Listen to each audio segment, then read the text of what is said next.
Son las 9 de la mañana con 33 minutos y regresamos a esta primera edición de Radio Análisis, luego de este panel de conversación interesante en esta jornada de día lunes 26 de julio del año 2021. Muchas gracias a todos quienes participan con nosotros a través de nuestras diferentes redes sociales. Mucho comentario, mucho debate enriquecedor que se da principalmente a través de nuestras plataformas en streaming, también en Facebook, Radio Universidad de Chile nos encuentra, y también en YouTube, nuestro canal Radio Uchile TV. Como todos los lunes, estamos en la compañía de nuestros compañeros de Fundación Sol. En esta ocasión está con nosotros la magíster en sociología, investigadora de esta fundación, Andrea Sato, porque tenemos una primicia. Vamos a adelantar un trabajo que han hecho acá en la fundación, muy pero muy interesante, que será presentado masivamente en sociedad este día miércoles, pero del cual estaremos hablando un poco esta mañana. Nos referimos al estudio Madres Trabajando. Andrea, ¿cómo estás? Bienvenida nuevamente a Radio Universidad de Chile. Buenos días. Hola Claudio, buenos días a todo el equipo de la radio. Sí, gracias Andrea por estar nuevamente con nosotros y para hablar de este tema que es muy importante. Lo hemos mencionado en diferentes tópicos, puntos de discusión que hemos tenido en estos mismos espacios, pero nunca lo hemos conversado de manera exclusiva.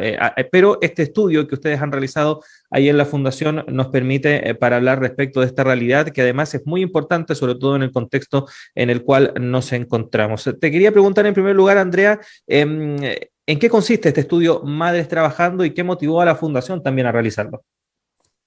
Bueno, Claudio, este estudio se basa principalmente en dos dimensiones interesantes en las que profundizamos dentro de este estudio, que tiene que ver en primera instancia con la penalización salarial de las mujeres que se convierten en madres. O sea, esto implica que las mujeres, al reintegrarse al trabajo asalariado después de haberse convertido en madre, tienen una penalización sobre sus ingresos.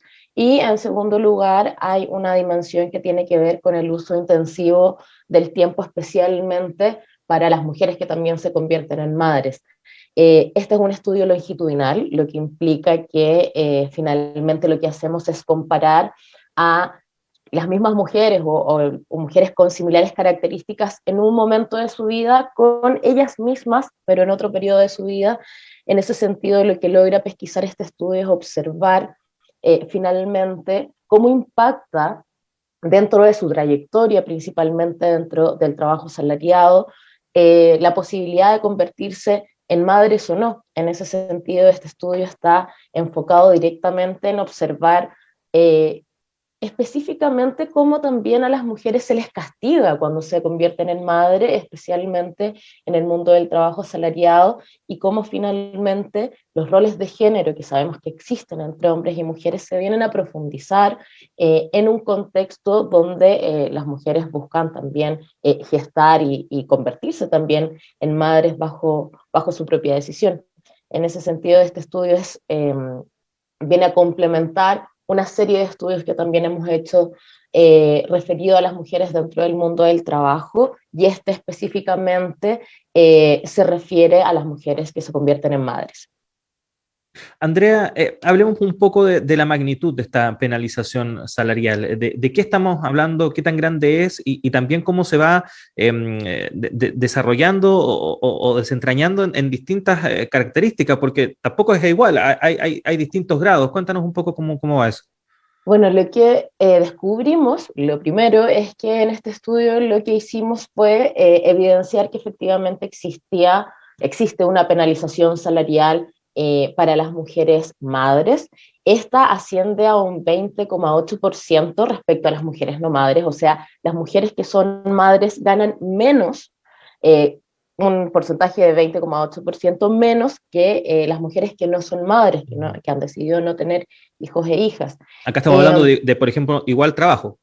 exacto. Eso es interesante porque en promedio está este casi 21%, pero, y esto es lo más interesante, al controlar por distintas características socioeconómicas. Por ejemplo, siempre en los debates aparece, claro, pero es que hay algunas mujeres que ganan menos porque tienen menor nivel educacional, o porque tienen menos jornadas de trabajo, o porque trabajan pequeña empresa y no en una gran empresa. Lo que hicimos con este dato de casi 21% fue controlarlo a partir de distintas características socioeconómicas. Entonces comparamos mujeres que fueran similares, ¿no? Tuvieran similares edades, similar conformación de hogar, niveles educacionales iguales, jornadas de trabajo iguales, y al controlarlos por esas características, explicamos solamente un 7,5% de esta brecha de 21%, por tanto, un 12,5% de esta brecha no se explica con ningún tipo de característica, por tanto es lo que podríamos decir que es pura y dura discriminación y penalización por maternidad. En ese sentido, al no observar estas características en el modelo y finalmente al controlarlas todas por distintas, al controlar finalmente al establecer similares características para todas las mujeres que van a ser finalmente no solo controladas, sino que comparadas, sigue existiendo un 12,5% de discriminación que no se explica por ninguna parte, ni por mayor nivel educacional, ni por mayor jornada de trabajo, ni por distinta conformación de hogares, y que se explica finalmente por discriminación por maternidad, porque comparamos a mujeres madres con mujeres no madres. Y en ese sentido, Claudio, también es fundamental observar que en este estudio lo que también pudimos profundizar es que esta discriminación salarial aumentaba según la cantidad de hijos que se tenía. Entonces, por ejemplo, observamos que una mujer que tiene un hijo entre 0 y 17 años gana en promedio casi un 7% menos que una mujer que no tiene hijos, de exactamente las mismas características, pero por ejemplo, si sumamos a esta misma mujer que tiene ya 2 hijos, ya no es este 6,7%, casi 7%, sino que aumenta la brecha a 9%. Van aumentando porcentualmente finalmente por cantidad de hijos esta penalización salarial. Cuando observamos, por ejemplo, mujeres que tienen 3 hijos o más, la penalización salarial aumenta a 9,4 puntos porcentuales. En ese sentido, es fundamental también entender que aquí hay una discriminación en el empleo que se manifiesta hoy día para las mujeres y que finalmente tiene directa relación con la autonomía económica que tienen las mujeres hoy día. Recordemos que además de todo lo que estamos hablando hoy día de una penalización salarial hacia las mujeres, hablamos de que el valor del trabajo en Chile es bastante bajo. Entonces, sobre ese valor del trabajo en Chile hay una penalización salarial para las mujeres y que finalmente lo que impacta es no solo sus ingresos, sino que también la posibilidad de autonomía económica, y sabemos que eso también puede venir en violencia económica y claramente puede volver mucho más vulnerables a las mujeres. Andrea, bueno, este estudio y estas conclusiones se sacan, bueno, sabemos que es una situación que es independiente al contexto actual, que se arrastra hace bastante tiempo, pero que se ha agudizado en este escenario de pandemia, y donde también vemos cómo se va reflejando esta dificultad, esta otra discriminación también que no solamente tiene que ver con el salario, sino que también con el acceso al trabajo y que va ligado, por ejemplo, a las responsabilidades de cuidado que de mala forma se atribuye culturalmente necesariamente a las mujeres. Eso va muy ligado también con otro aspecto que ustedes desarrollan en este estudio, que es sobre el trabajo no remunerado. ¿Qué podríamos decir al respecto, considerando estos problemas que tienen muchas mujeres hoy en día para no solamente al recibir un bajo salario, sino que derechamente para poder salir a buscar trabajo, y también respecto de esta gran carga que además se les impone respecto de labores domésticas y de cuidado? Sí, Claudio, en ese sentido es sumamente interesante poder observar no solo a la luz de los datos, sino que en la realidad concreta cómo finalmente hoy día las mujeres están usando intensivamente su tiempo y principalmente dedicándolas a trabajo no remunerado, que son finalmente labores domésticas y de cuidados que se desarrollan dentro de los hogares. En ese sentido, este estudio también lo que hace es comparar el uso del tiempo de las mujeres que no son madres con las mujeres que sí son madres. Y en ese sentido, en promedio, en una semana tipo, observamos que solo en trabajo doméstico, labores domésticas y de cuidado, las mujeres finalmente no madres dedican aproximadamente 24 horas de una semana en labores domésticas y de cuidados, lo que es una cifra bastante importante. Estamos hablando de un día entero de la semana que las mujeres no madres dedican a labores domésticas y de cuidados, pero esto se duplica y de hecho excede estas 24 horas cuando las mujeres se convierten en madres y ya no solo dedican 24 horas del día, a la semana en trabajo no remunerado, sino que empiezan a dedicar casi 52 o 56 horas en trabajo no remunerado. O sea, hay una diferencia de 31 horas semanales entre mujeres que no son madres y mujeres que sí son madres. En ese sentido, y esto es sumamente importante también,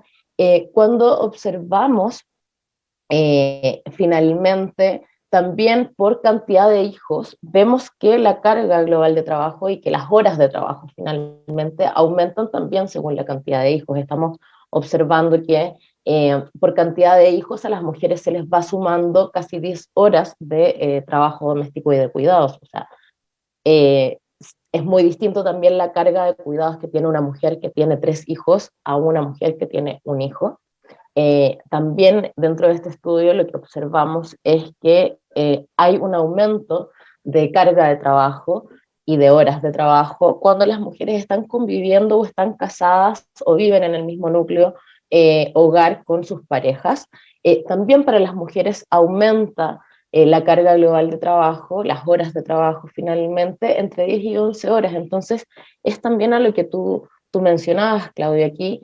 No hay una repartición justa respecto a las actividades. De hecho, el convivir con una pareja, principalmente hombre, a las mujeres significa 10 horas más de trabajo, a pesar de que podríamos pensar eh, que hubieran 2 adultos en un hogar podría disminuir la carga de labores de cuidado y domésticas para las mujeres, pero no, en realidad lo que hace es aumentarla, además de aumentar las horas de trabajo para los hijos, según cantidad de hijos. En ese sentido, eh, hoy día es fundamental también comprender que no solo estamos hablando en este estudio de una penalización en los ingresos, sino que estamos hablando de también la negación de espacios de tiempo para el ocio, para el cuidado, para la salud, para el bienestar de las propias mujeres, cuando vemos que finalmente están trabajando en promedio en un día nunca menos de 12 o 14 horas diarias. En ese sentido, es fundamental hoy día avanzar, no solo en la corresponsabilidad, y desde Fundación Sol en esto hemos sido también bastante claros, no solo hay que avanzar en la corresponsabilidad, que es un punto cero, sino que también hay que avanzar en cuestiones mucho más estructurales, desde políticas públicas, hasta también comprender los cuidados y la labor de cuidar, especialmente para las mujeres que deciden ser madres, como una actividad social fundamental para el desarrollo de todo un país, de todas las comunidades y finalmente de todas las sociedades. Estamos conversando con la magíster en sociología, investigadora de la Fundación Sol, Andrea Sato, a propósito de este estudio que va a ser ya presentado en sociedad de manera más formal este día miércoles y que se llama Madres Trabajando, el cual estamos adelantando un poco, entregando algunas luces respecto de lo que se va a conocer en este documento al cual usted va a poder acceder ya de manera completa durante esta semana. Andrea, tomando en cuenta todo lo que hemos conversado, lo que has mencionado respecto de las conclusiones que ustedes pudieron identificar en este estudio, ¿hacia dónde debiesen ir orientadas las políticas públicas, considerando el escenario en el cual nos encontramos en el contexto y la necesidad de avanzar no solamente en la recuperación de empleo, sino que este además sea justo y equitativo para las mujeres en general? Bueno, acá hay 2 dimensiones, ¿no? La primera es políticas estructurales que tienen que ver con un poco equiparar la cancha entre varones y mujeres en el mundo del trabajo asalariado, pero también tenemos otra dimensión que es la urgente, ¿no? Que es la de la pandemia, que es la de la destrucción del empleo principalmente en las mujeres y de lo que ha empujado a muchas mujeres también a la inactividad. O sea, hoy día estamos viendo un retraso de al menos 10 años en torno a las cifras de empleo para las mujeres.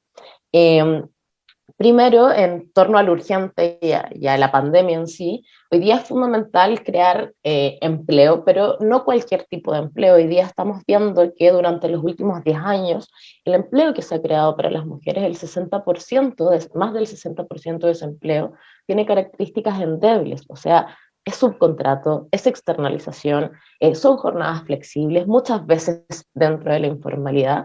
Eh, por tanto, aquí hay que avanzar no solo en recuperar los empleos destruidos, sino que avanzar en una recuperación de empleos fortalecidos y decentes, especialmente para las madres. En ese sentido, hablamos de mejorar ingresos, también establecer cuestiones, mecanismos para la seguridad social que sean efectivos, cuestiones básicas como tener escriturados contratos es fundamental para hoy día pensar en no solo la recuperación económica, sino que también en la recuperación de un empleo decente. No podemos pensar en que todos los empleos que hoy día se vayan a recuperar tienen que tener las mismas características de los empleos que se han construido en Chile durante las últimas al menos 2 décadas.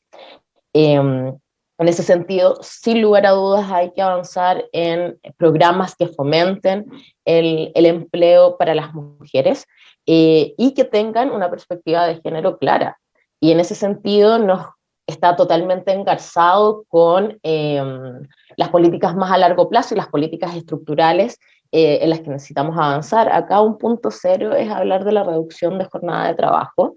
Eh, Proyectos que han estado en la Cámara ya hace mucho tiempo, que hoy día no han estado avanzando. Hablar de una reducción de jornada de trabajo es importante porque hoy día, especialmente las mujeres que trabajan asalariadamente, no están teniendo tiempo ni siquiera para descansar.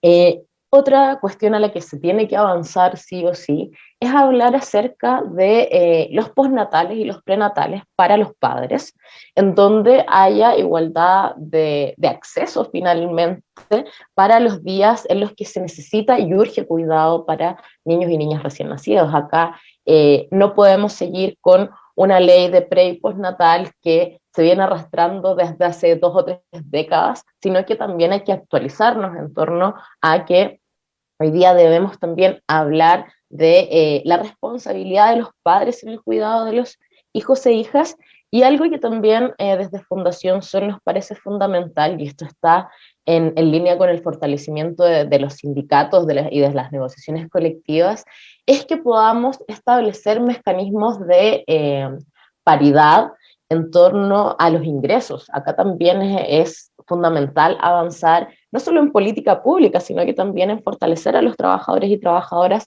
en donde se puedan generar mecanismos de igualdad salarial. Hoy día hay que hablar que a igual trabajo hay que tener una igual paga, pero no solo eso, sino que también poner eh, sobre la mesa el debate que tiene el valor del trabajo. Hoy día, ¿por qué, por ejemplo, vemos brechas tan importantes entre labores altamente feminizadas, como lo son la educación, como lo pueden ser algunos espacios de la salud o los servicios, en relación a finalmente ramas altamente masculinizadas, como son el rubro de la construcción o la minería, en donde las brechas salariales y de ingresos entre ramas feminizadas y ramas masculinizadas es abismante. O sea, estamos hablando de más de, no sé, diferencias de más de 1000% entre el salario mediano de una educadora de párvulo con el salario mediano de un ingeniero en alguna empresa constructora. Entonces también aquí hay que hablar acerca del valor del trabajo. Porque los ingresos, por ejemplo, para las mujeres que se dedican a las labores, por ejemplo, dentro de la educación, profesoras, educadoras de párvulo, etcétera, es radicalmente distinto al pago de las labores de un varón que se puede dedicar a a otras ramas de la economía. Acá también es fundamental hablar del valor del trabajo y de lo fundamental que vienen a ser las labores que especialmente realizan las mujeres, en donde, como lo mencionaba anteriormente, tienen un rol social para la reproducción de la vida que es fundamental, no solo porque son quienes tienen el poder de gestar, sino que también para la reproducción social, los cuidados hoy día es fundamental también pensar en esas labores para ser cuidadas también y para ser respetadas. En ese sentido, creemos como desde Fundación Sol, claro, punto cero, reducción de jornada salarial, avanzar en postnatal y prenatal para los padres principalmente, poder establecer mecanismos de paridad salarial, principalmente fortaleciendo sindicatos, y sin lugar a dudas también acá hay que avanzar en cuestiones que tienen que ser de más largo plazo, en donde el Estado se involucre en los cuidados especialmente de niños y niñas, y donde finalmente el convertirse en madre no se convierte en un castigo. O sea, hay que cuidar a las mujeres que se convierten en madres, hay que tener maternidades cuidadas para también tener niños y niñas cuidadas en un contexto donde hay una labor social del cuidado de las que nos tenemos que hacer parte todos y todas. Andrea Sato, investigadora de Fundación Sol, agradecerte el tiempo que has tenido para conversar con nosotros acerca de este tema, este estudio, Mujeres Trabajando, que se podrá conocer este miércoles. Andrea, ¿cómo nuestros auditores pueden acceder a este estudio una vez que ya esté publicado? Vamos a estar publicando el estudio en nuestras redes el día miércoles, como lo mencionabas, Claudio. Va a estar disponible en nuestra página. También algo significativo es que la metodología que utilizamos para este estudio es una metodología que se ha usado a nivel global. Entonces hay un apartado dentro del estudio que nos indica cuál es la penalización salarial, por ejemplo, en toda América Latina. Por tanto, también nos permite hacer comparaciones a nivel más dentro de nuestro vecindario, pero también mucho más a nivel global. Vamos a estar, como siempre, desde las redes de Fundación Sol, publicando distintas infografías de este estudio, y para quien quiera y esté interesado o interesada, la metodología también va a estar contenida dentro del estudio para que pueda ser replicado no solo acá, sino que también a nivel regional, también en otros países, o quien lo desee poder profundizar finalmente en la discriminación que viven las mujeres a nivel de salario y a nivel de tiempo en Chile o en otras partes del mundo. Perfecto, Andrea. Muchas gracias de nuevo y nos reencontraremos pronto en una próxima ocasión acá en Radio Análisis. Que esté muy bien. Chao, que esté muy bien. Cariños al equipo. Gracias, Andrea.